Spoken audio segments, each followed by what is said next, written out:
A pocas horas de que reconocidas figuras de la conocida Concertación presentaran una carta buscando un acuerdo para abordar los desafíos que se vienen para nuestro país, estamos junto a Soledad Alvear, exministra de Estado. Bienvenida a Muel TV, ¿cómo está? Muy bien, muchas gracias. Bueno, cuéntenos cómo se gestó esta carta. Bueno, nosotros en este grupo hemos tenido conversaciones, no todos juntos, pero, pero unos con otros, bueno, preocupados de la situación que estamos viviendo. Y en el mes de enero ya hicimos una primera declaración eh, para intentar buscar mayor paz social, erradicar violencia, aislar a las personas violentas, que es lo que se requiere. ¿Cómo sintieron que fue la recepción de esa carta? Muy positiva, yo lo vi, lo vi a través de las redes, de los llamados de las personas, así que fue positivamente acogido por la ciudadanía, pero al mismo tiempo vimos que había que dar un paso más, no solamente manifestar una preocupación, sino que también una ocupación. ¿Y qué podemos hacer como sociedad civil para los efectos de poder colaborar a que Chile pueda salir adelante frente a la situación que vivimos?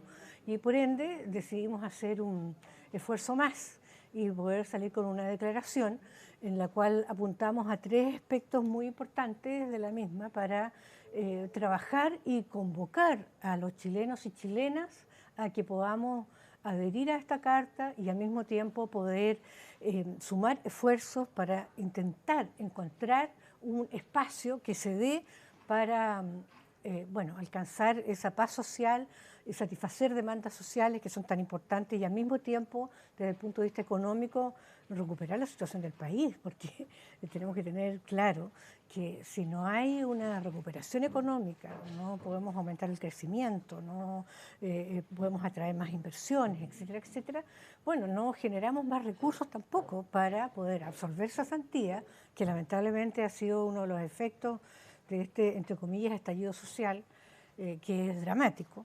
Espero que en marzo no tengamos más novedades de cesantes en nuestro país y al mismo tiempo reactivar la economía para tener más ingresos a fin de poder llevar a cabo las demandas sociales que son legítimas, pero que son legítimas si se manifiestan en paz, no si se manifiestan a través de la violencia y la destrucción. Ustedes han planteado algunas medidas concretas, pensando en ya no solo la declaración, sino qué pasa. Claro. ¿Cómo creen que puede ser la recepción en la oposición? Porque finalmente, para que esto se pueda concretar, se necesita la voluntad de todos quienes pueden tomar esa acción. Yo espero que sea positiva.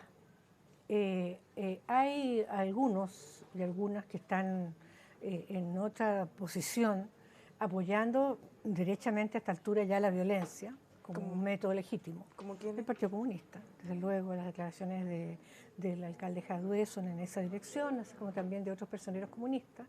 ¿Usted los ve cómodo con lo que está pasando? Sí, veo cómodo todas las formas de lucha. Esto ya lo escuchamos años atrás y en otros países también. Todas las formas de lucha son válidas. Yo no comparto aquella apreciación, yo creo que es la democracia la que permite que en paz nosotros podamos superar las desigualdades que existen en Chile aún, si son evidentes, y no solo económicas, sino que desigualdades de trato, desigualdades en la convivencia. A mí el otro día me tocó una cosa súper molesta. En un banco en el cual yo era la tercera a la fila, estaban atendiendo a un señor que era un señor bien vestido, con corbata, etcétera, etcétera, y lo atendía estupendo. Y después pasó una señora muy modesta, que le faltaban dientes, y la verdad es que la atención fue espantosa a la señora. O sea, ella no entendía bien, no le explicaron, se molestó la persona que la estaba atendiendo. Y bueno, después venía yo que hice un tremendo reclamo, porque me parece que es el colmo. Porque ese tipo de situaciones son las que violentan día a día a personas más vulnerables. O sea, somos todos iguales en dignidad y en derechos. ¿Cómo es posible que se atienda de una manera distinta a una persona porque viste de tal forma y a otra persona porque viste en forma más modesta o le falta un diente? Eso no es posible. Dice mucho de su ejemplo, porque en este caso no estamos hablando de organismos del Estado necesariamente, sino que de pares probablemente. Exacto, y es cuestión de ver las redes. Yo las miro, no siempre me aburren mucho a veces, pero algunas cosas que son lo más despreciables que hay, la forma en que se trata a algunas personas es muy duro, y eso que eso no es una política de Estado, eso es un cambio cultural que debemos tener todas y todos, incluso en términos de actitud. O sea, uno se sube a un ascensor, yo al menos me acostumbré siempre a decir buenos días, buenas tardes. Me miro como diciendo esta señora que amaneció especial hoy día, que amaneció rara. Ahora, esa ira a las redes sociales que usted ha visto, ¿la ha sentido también como parte de lo que se ha conocido como las figuras de la concertación? Que en los minutos Claro. ha generado este clivaje como antes y después. Claro, efectivamente creo que erróneamente, y lo digo con toda su fuerza, se ha culpado a los gobiernos de la concertación. Yo creo que no se ha alcanzado a hacer todo lo necesario en nuestro país, pero que ha habido avances, por favor. Si nosotros estamos en una dictadura y transitamos a una democracia, se nos olvida que transitamos con el dictador como comandante en jefe del ejército.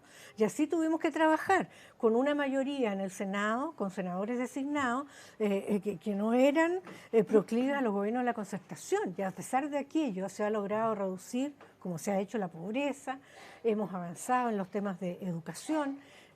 Tenemos el problema pendiente de la calidad, pero tenemos en términos de cobertura algo que es inigualable en América Latina. Y no quiero poner ejemplos que puedan irritar, estoy hablando de la educación, no estoy hablando de cifras, no estoy hablando de cifras. Creo que es importante para la ciudadanía ver, incluso yo fui senadora también y en sectores muy modestos, en distintos sectores, pues fui senadora del sector oriente de la región metropolitana. Entonces estaba Las Condes, Loranechea, Vitacura y también estaba Puente Alto, La Pintana, bueno, situaciones bastante disímiles. Pero uno ve hasta en los lugares más modestos una plaza, la pavimentación, etcétera, etcétera, que quedan muchos temas pendientes, partiendo por el cultural. Esta igualdad de trato, el que nos tratemos como iguales, y eso que nos entre en la cabeza y que no es cuestión de definición en una ley.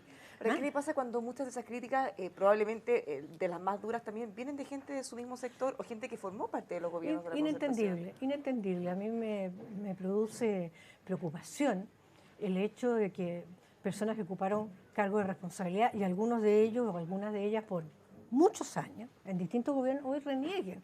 Ese día leía un tuit precisamente de Javiera Pará en esta misma dirección, o sea, perdón, o sea, fuimos parte de esto. Entonces, que quedan temas pendientes, pero por supuesto que quedan y muchos temas pendientes. Y por eso este país que es tan bello, este país que es tan hermoso, que tiene una geografía maravillosa. Yo he estado conversando con las personas que han vuelto de ocasiones de distintos lugares de Chile y compartimos la belleza de nuestro país.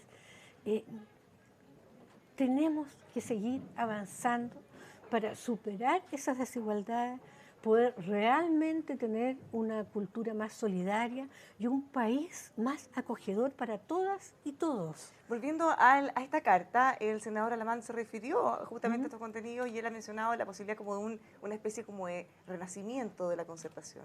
¿Usted lo puede ver así como lo ve? Mire, no hemos pensado en un renacimiento de la concertación. Sí firmamos quienes somos personas que valoramos lo que se hizo en la concertación.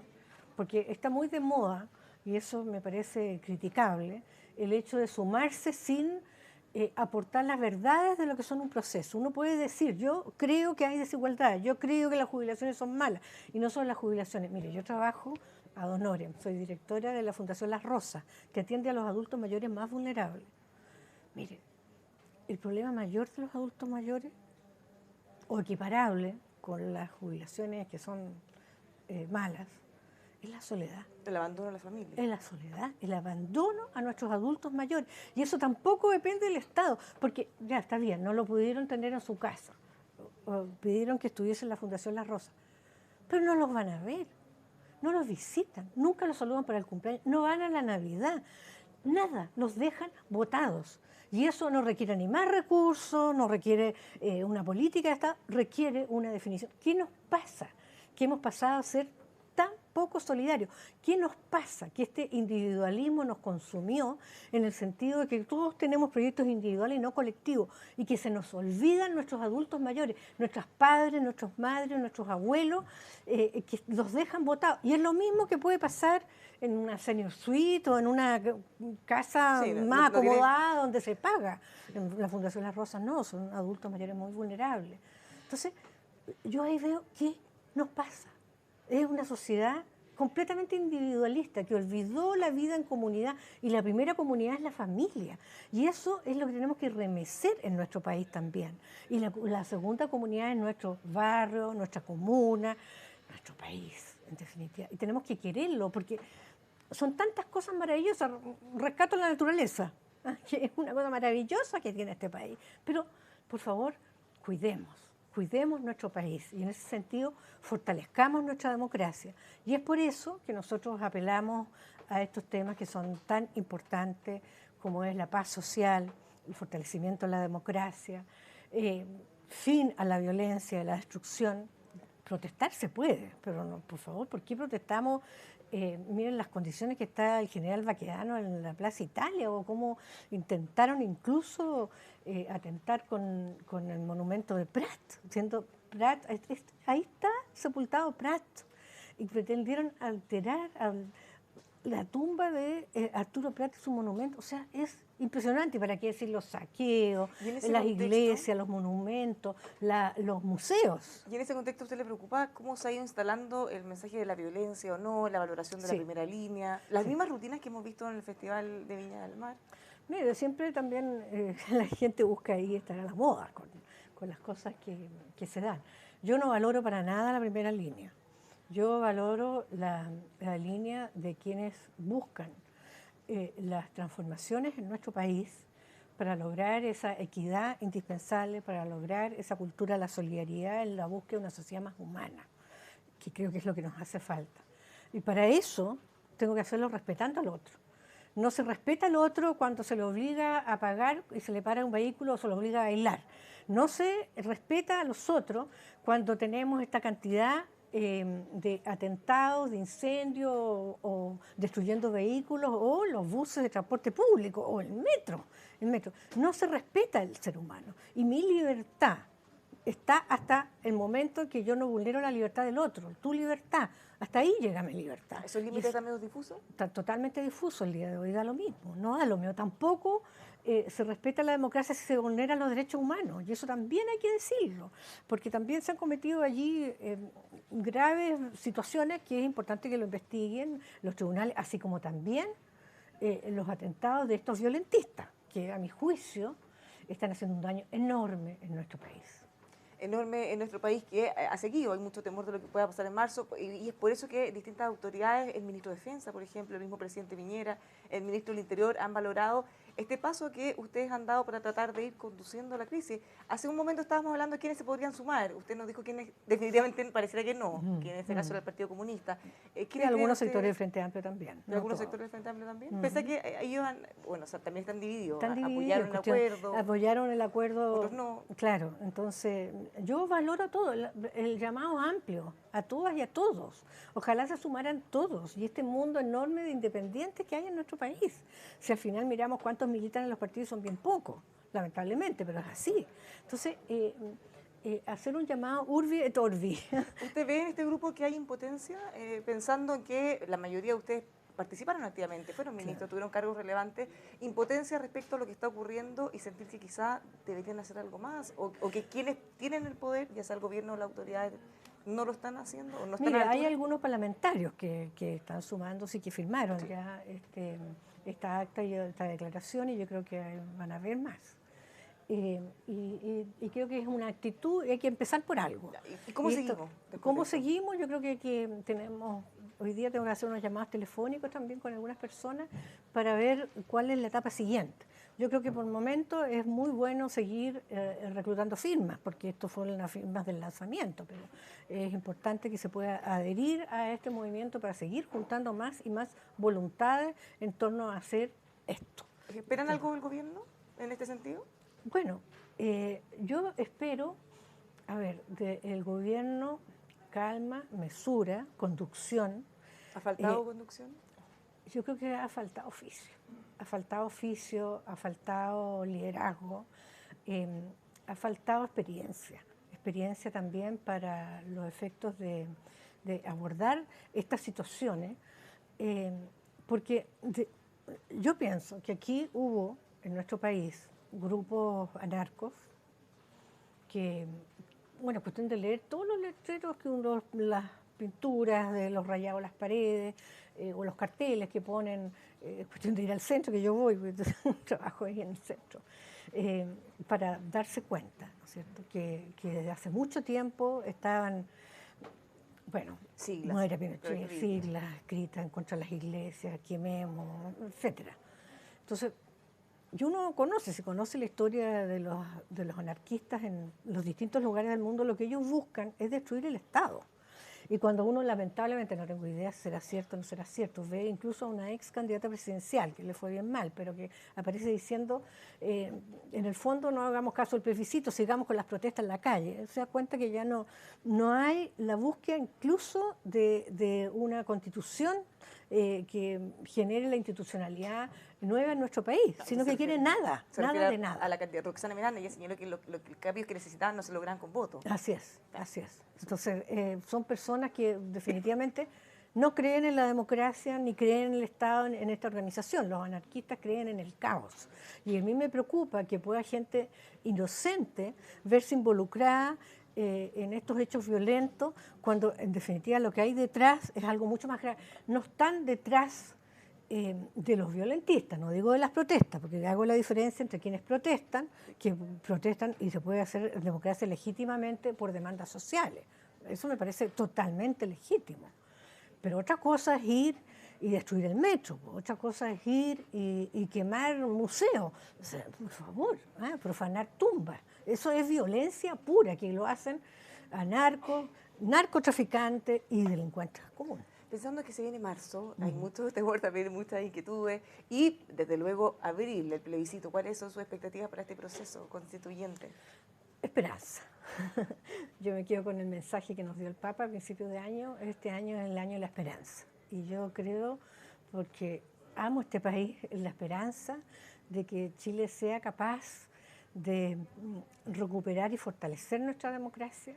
Y por eso yo me encamino a los ámbitos institucionales, por eso quiero que se realice un plebiscito en paz, que todas las personas, independientes si están por el apruebo o por el rechazo, tengan la tranquilidad de levantarse esas mañanas o ese día, ir a votar, hacerlo pacíficamente, que participe mucha gente para escuchar de verdad a la ciudadanía qué es lo que piensa frente a esto, y para eso se requiere, bueno, paz social. Bueno, el ministro de Defensa ha sido muy enfático en señalar, él habla mucho del plebiscito respecto a la necesidad de restablecer el orden público, además de todos los casos que hemos visto, es pensando en que en ese día se puede desarrollar sin inconvenientes. ¿Ustedes ven con algún temor que pudiera ocurrir una cosa así? Yo espero, por la cultura cívica de este país, que esta cultura cívica de votar se mantenga. A lo mejor hay algunos locos en un lugar, o locas también, en un lugar u otro, pero yo apelo a la ciudadanía. Aquí, democráticamente, hay un camino que fue acordado por la mayoría de las fuerzas políticas de oposición y de gobierno, que fue el acuerdo del 15 de noviembre, hacer este plebiscito, para que la ciudadanía diga, quiero una nueva constitución o rechazo la nueva constitución. Tienen las dos alternativas. Yo creo que esa institucionalización de este plebiscito es la vía democrática para salir adelante. Pero no va a bastar aquello. Va a ser necesario hacer una agenda social, una agenda de equidad, en que uno diga, mire, si también es cierto que no tenemos todos los recursos del mundo, si no somos un país millonario, entonces tenemos que decir con franqueza qué es lo que hay que hablar del país. No todo se soluciona de un minuto a otro porque no es posible, no tenemos todos los recursos. Entonces vamos a tener que solucionar esto, y yo siempre parto por los más urgentes. Hay que partir esto se va a poder hacer en un año, esto se va a poder hacer en 2 años, hacer una carta Gantt de cómo se puede llevar adelante un plan de equidad social responsable con medidas y políticas públicas buenas, y al mismo tiempo apelar a la ciudadanía para que, bueno, este año hay elecciones en octubre para elegir a los y las constituyentes, lo mismo que alcaldes y concejales, y el próximo año presidente y parlamentario. Elijan bien, no elijan porque es buen mozo, porque es una muchacha estupenda, elijan sabiendo qué piensa, qué propone, porque yo creo que hemos visto lo que ha ocurrido en algunas personas que han llegado al Parlamento. Ahora, eso en caso de que primero en el plebiscito gane la alternativa Por supuesto. apruebo, en ese sentido el ex senador Escalona, Camilo Escalona, perdón, ha señalado y ha puesto una inquietud respecto a que, por lo menos por lo que él pareciera, es que todos asumían que gana la prueba sí o sí y que se estaban quedando los laureles a diferencia de lo que ocurría en el sector contrario. ¿Hay una confianza total en que se va a ganar o por lo menos una inquietud pensando en que Hay sí deberían ser más? sí, hay bastante confianza. Yo creo que hay que, la confianza no hay que tenerla siempre. Yo creo que va a ganar el apruebo. Pero hay que trabajar para que ello se ocurra. ¿A usted le gustaría participar en el proceso como constituyente eventualmente? Yo salí de la esfera pública hace ya 5 años. Y la verdad, perdona, pero me atoré. Estos temas son complejos y emocionantes. Y un poquito resfrío también. Yo quiero alejarme de la vida pública. No voy a postular nunca a un cargo político ni en el Parlamento, ni en el municipio, ni que tampoco espero ocupar ninguna responsabilidad política en cualquier gobierno del futuro, que por supuesto no debería ser cualquier gobierno, porque hay algunos que no irían ningún minuto. El proceso constituyente me interesa y yo voy a colaborar, bueno, con quienes sean constituyentes. Hay hartas personas que me han pedido que sea, esto lo dice todo el mundo, pero es efectivo, que me piden que sea por mi experiencia como abogado y porque además formé parte del Parlamento y fui ministro, entonces hay alguna experiencia acumulada en políticas públicas también. Fui presidenta de la Comisión de Constitución del Senado, pero no es una decisión que yo haya tomado.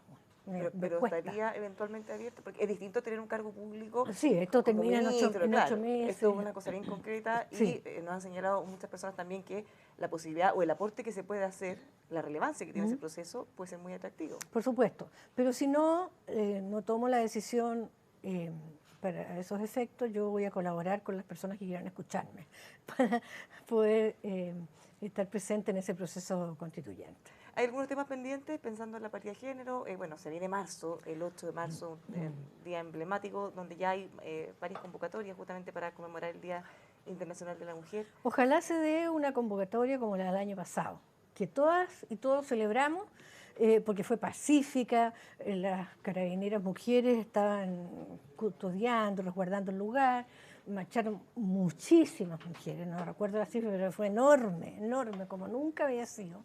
Y completamente en paz. Y eso fue una alegría de poder decir, las mujeres somos capaces de organizar una marcha en paz. Y eso es el llamado que yo quisiera hacer. Eso sería una demostración hacia Chile y hacia el mundo que las mujeres somos capaces de trabajar por los derechos que queremos conseguir, y algunos de los cuales están pendientes aún, pero lo hacemos en paz. Muchas gracias por habernos acompañado esta mañana. Muchas gracias a ustedes. Gracias. Los dejamos invitados a que siga junto a nosotros informándose en emol.com.